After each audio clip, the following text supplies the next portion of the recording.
তো আজকে হচ্ছে আমরা বাস্তব সংখ্যা এই চ্যাপ্টারের এমসিকিউ নিয়ে আলোচনা করব। ঠিক আছে, অধ্যায় 1 এমসিকিউ পার্ট। 1 নম্বরে বলা হয়েছে, নিচের কোনটি অমূলদ সংখ্যা? উত্তর হচ্ছে ঘ। উত্তর হচ্ছে ঘ, 5/√3। ঠিক আছে, উত্তর হচ্ছে ঘ, 5/√3। ওকে। তো এইটা কিভাবে অমূলদ সংখ্যা হইতে পারে? অমূলদ সংখ্যার বৈশিষ্ট্যটা হচ্ছে আমরা কখনোই এটাকে কি করতে পারবো না, মানে সহজে ভগ্নাংশ আকারে লেখা সম্ভব নয়। মানে 5/√3 এইটাকে করে দেখবেন যে অনেক বড় একটা মান আসছে, অনেক বড় একটা মান আসছে, যে যার কোনো শেষ নেই। এই জন্য এটা অমূলদ সংখ্যা। আর এগুলা হচ্ছে সব মূলদ সংখ্যার বৈশিষ্ট্য। যেমন আহ এইখানে যা দেখতে পাচ্ছেন এই সবগুলাকে ভগ্নাংশ আকারে প্রকাশ করা যায়। মূলদ এবং অমূলদের মধ্যে বৈশিষ্ট্যই হচ্ছে পূর্ণ সংখ্যার ভগ্নাংশ আকারে প্রকাশ করা গেলে মূলদ, না গেলে অমূলদ। ঠিক আছে, তো সেই শর্ত থেকে 5/√3 এটা হচ্ছে অমূলদ সংখ্যা। এবার আসি 2 নম্বরে। 2 নম্বর বলা হয়েছে, এ, বি, সি, ডি চারটি ক্রমিক স্বাভাবিক সংখ্যা হলে নিচের কোনটি পূর্ণবর্গ সংখ্যা দেখাইতে বলছে। তো এইটা কিন্তু আমাদের একটা সূত্র থেকে আসছে। সূত্রটা হচ্ছে যে চারটি ক্রমিক সংখ্যার উত্তর কিন্তু গ হবে। ঠিক আছে, প্রথম সংখ্যা এ, দ্বিতীয় সংখ্যা বি, তৃতীয় সংখ্যা সি, চতুর্থ সংখ্যা ডি হইলে এটা একটা সূত্র হচ্ছে চারটি ক্রমিক স্বাভাবিক সংখ্যার গুণফল এর সাথে যদি 1 যোগ করি সেটা অবশ্যই পূর্ণবর্গ সংখ্যা হবে। এটা হয়তোবা আপনারা করে আসছেন উদাহরণের দিকে। হ্যাঁ, প্রথম সমাধানটাই এটা ছিল। ঠিক আছে, এই অধ্যায়ের প্রথম উদাহরণ বা অঙ্কটাই ছিল এটা, যে চারটি ক্রমিক সংখ্যার গুণফলের সাথে 1 যোগ করলে অবশ্যই সেটা পূর্ণবর্গ সংখ্যা হবে। তাহলে সেই দিক থেকে গ নম্বর হচ্ছে উত্তর। এর বাস্তবিকতায় আমরা যদি একটু প্রমাণ করতে চাই, ধরেন যে কোনো একটা সংখ্যা নেন। আমি এই সংখ্যাটা নিলাম 4, সংখ্যাটা নিলাম 4। 4-এর সাথে 5 গুণন, 6 গুণন, 7 গুণন, কেন এগুলো গুণ করলাম? গুণ করার পেছনের কারণটা হচ্ছে আমাকে তারা বলছে যে চারটি ক্রমিক স্বাভাবিক সংখ্যা, তার মানে 4, 5, 6, 7 এটা হচ্ছে ক্রমিক স্বাভাবিক সংখ্যা। ক্রমিক বলতে বুঝেন তো? ক্রমিক বলতে বোঝায় একটার পরে একটা, একটার পরে একটা। ঠিক আছে, সেই দিক থেকে তো এটা শর্তর সাথে মিলে যায়।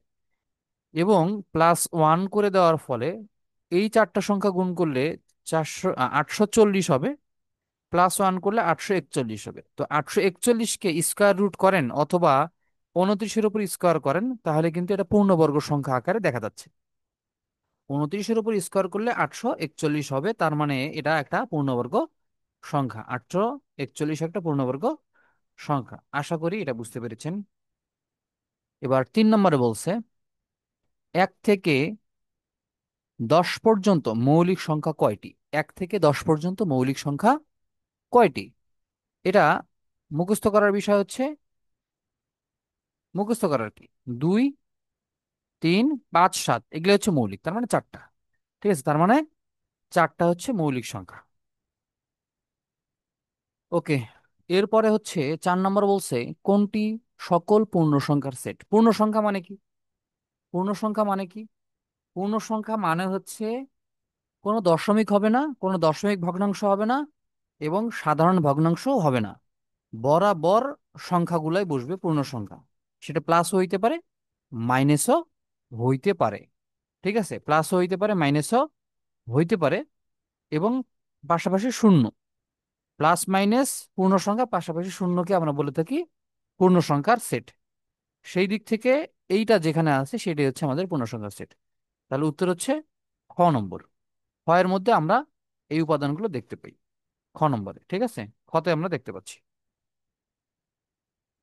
এবার আসেন বাস্তব সংখ্যার ক্ষেত্রে নিচের কোনগুলো সঠিক? বাস্তব সংখ্যার ক্ষেত্রে, ঠিক আছে, তো বিজোড় সংখ্যার বর্গ একটি বিজোড় সংখ্যা, এটা আমরা জানি। বিজোড় সংখ্যার বর্গ একটি বিজোড় সংখ্যা, তাই না?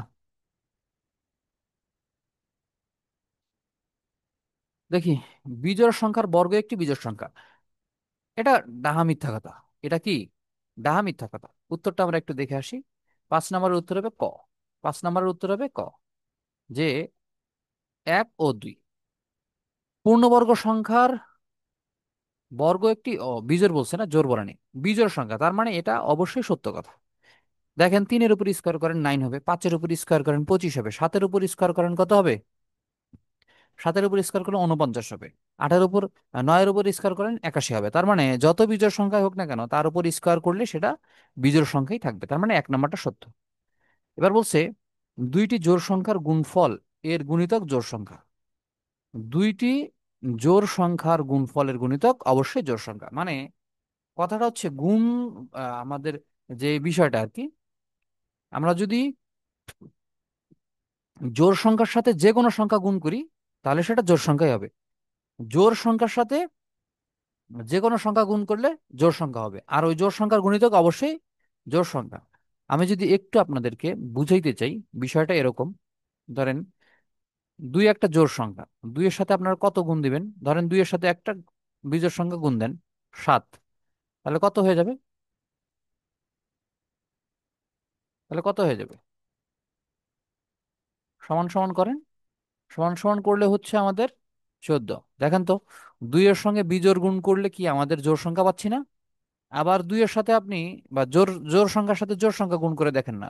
এখন আমি যদি 2-এর সাথে 4 গুণ করি তাহলে কত হবে? 8। তার মানে জোড় সংখ্যার সাথে আপনি জোড় গুণন করেন অথবা বিজোড় গুণ করেন, তাতে কোনো কিছু যায় আসে না, সেটা অবশ্যই কি হবে? জোড় সংখ্যাই হবে। আর জোড় সংখ্যার গুণিতক অবশ্যই জোড় সংখ্যা হয়। 8-এর ঘরের নামাতে পারেন তো, 8-এর ঘরের নামতা, 8-কে 8, 8-এর সাথে যদি 1 গুণ দিই তাহলে কত হবে? 8 হবে, তাই না? এবার 8-এর সাথে 2 গুণ দেন। আমি যদি এখন 8-এর সাথে 2 গুণ দিই কত হবে?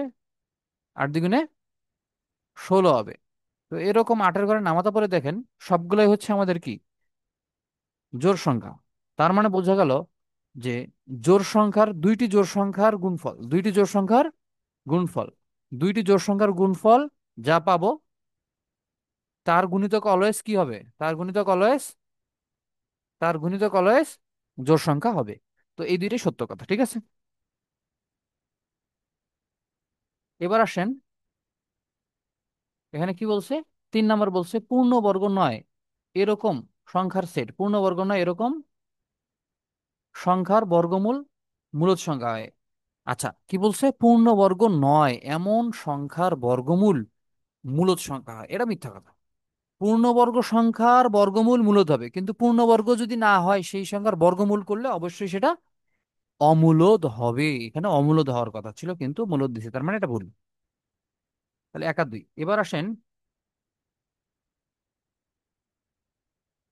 6 নম্বরটা। 6 নম্বর কি বলছে দেখ, 6 নম্বর বলছে তিনটি ক্রমিক স্বাভাবিক সংখ্যার গুণফল সর্বদাই নিচের কোনটি দ্বারা বিভাজ্য হবে? তিনটি ক্রমিক স্বাভাবিক সংখ্যার গুণফল সর্বদাই নিচের কোনটি দ্বারা বিভাজ্য হবে? তো তিনটি ক্রমিক সংখ্যা তো নিতে হবে, তাই না? তিনটি ক্রমিক সংখ্যা যে কোনো সংখ্যা নেন এবং তারপরে এটা দিয়ে ভাগ করে দেখেন কোনটা দিয়ে যায়। ঠিক আছে, কোনটা দিয়ে যায় সেটা ভাগ করে দেখেন। এবার একটু খেয়াল করেন তো, আমি যদি নেই তিনটি ক্রমিক স্বাভাবিক সংখ্যা নেই, 4 নিলাম, এদের এরপরে 5 নিয়েছি, এদের যেহেতু গুণফল বের করতে বলছে আমি গুণফল বের করতেছি, এরপর 6 নিয়েছি। তাহলে এটার গুণফল কত হয় বলেন তো? 5 6 30, আর 4 × 3 = 120। আচ্ছা, এই 120-কে কি 5 দিয়ে ভাগ করা যায় না? 5 দিয়ে অবশ্যই 120-কে নিঃশেষে বিভাজ্য করা যায়। 120-কে 5 দিয়ে ভাগ করা যাবে কোন শর্তে? দেখেন, শেষে শূন্য আছে, আর আমরা জানি শেষে শূন্য অথবা 5 থাকলে সেই সংখ্যাটা 5 দিয়ে অবশ্যই ভাগ করা যাবে। বুঝতে পেরেছেন? এবার অন্য কিছু, আর কিছু কম্বিনেশন নিয়ে একটু ট্রাই করে দেখতে পারেন, আর কিছু কম্বিনেশন নিয়ে ট্রাই করে দেখতে পারেন। তো আমি একটু ট্রাই করে দেখাই। দেখানোর মধ্যে যদি বলি আমরা কত নিতে পারি? 7 নিতে পারি, 7 নিতে পারি, 8 নিতে পারি, 8-এর পরে আমরা 9 নিতে পারি। আচ্ছা, এগুলো একটু গুণ করে দেখেন তো কত হয়। 7 8 9-এর গুণফলটা একটু গুণ করে দেখেন।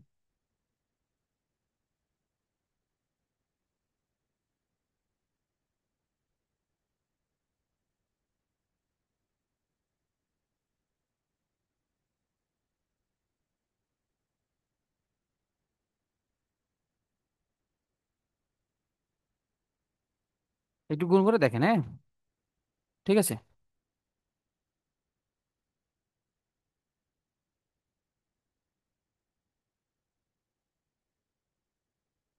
আচ্ছা, এটা মনে হয় 5 বলছিলাম না, আসলে এটা 5 হবে না, এটা 6 হবে, উত্তর হবে 6, উত্তর হবে 6, ঠিক আছে, উত্তর হবে 6। তো এটার গুণফল হচ্ছে 504, এটার গুণফল হচ্ছে কত? 504, 504, ঠিক আছে।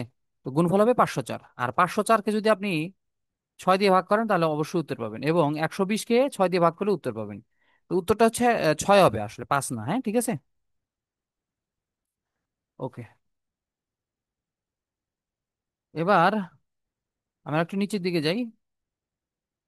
7 নম্বর অঙ্ক কি বলছে? 7 নম্বর অঙ্ক বলছে, নিচের কোনটি বিজোড় সংখ্যা? আচ্ছা, বিজোড় সংখ্যা জিনিসটা কি একটু বলি।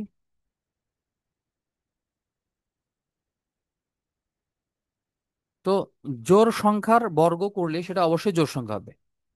যদি জোড় সংখ্যার বর্গ করি তাহলে সেটা অবশ্যই কি হবে? জোড় সংখ্যা হবে।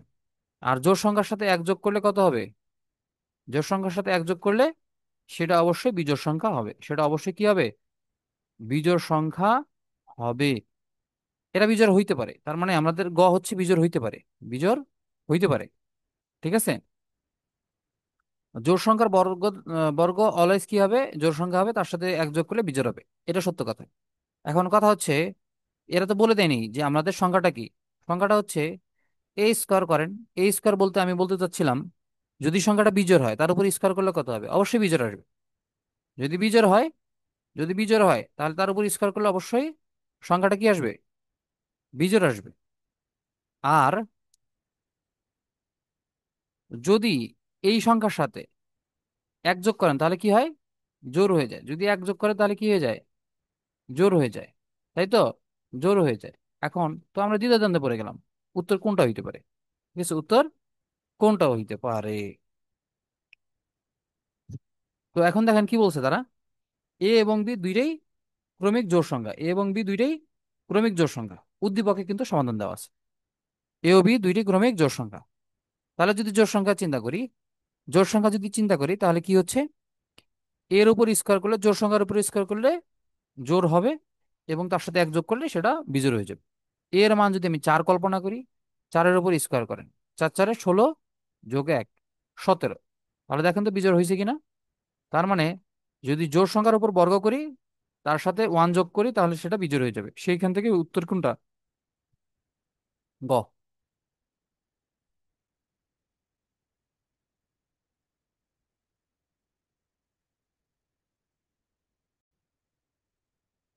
তো এরপরে হচ্ছে আমরা 8 নাম্বারটা একটু দেখবো, 8 নাম্বার কি বলছে, হ্যাঁ।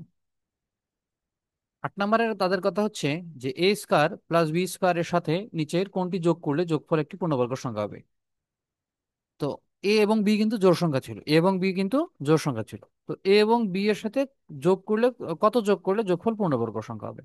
তো উত্তরটা সিম্পল, উত্তর হবে হচ্ছে আমাদের 2ab, উত্তর হবে 2ab। প্রমাণটা দেখেন।